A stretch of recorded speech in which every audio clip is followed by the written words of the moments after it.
एक supreme court या एक हाई कोर्ट के जज को उसके पद से हटाना कितना मुश्किल या लंबा प्रोसेस हो सकता है। हाल ही में दिल्ली हाई कोर्ट के एक जज के घर 14 करोड़ रुपए जो कि 500 रुपए के बंडल के फॉर्म में थे, वो जली हुई हालत में मिले। तब से उनके खिलाफ महाभियोग या इम्पीचमेंट चलाने की बात कही जाने लगी। तो ये इम्पीचमेंट या महाभियोग क्या होता है?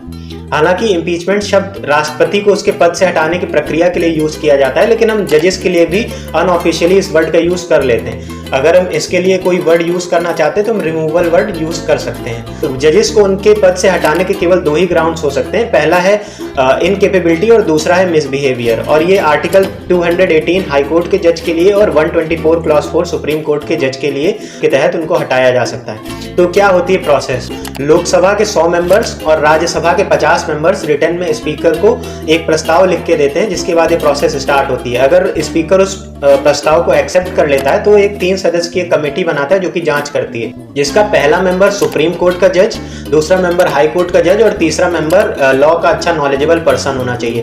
फिर ये कमेटी जांच करती है और जांच के बाद अपनी रिपोर्ट सभापति या स्पीकर को सबमिट करती है और स्पीकर तब एक मोशन पास करता है। अगर लोकसभा में पहले पास होता है तो उसको 2/3 मेजोरिटी से पास होना होता है और फिर वो राज्यसभा में जाता है और वहां पर भी 2/3 मेजोरिटी के साथ पास होता है।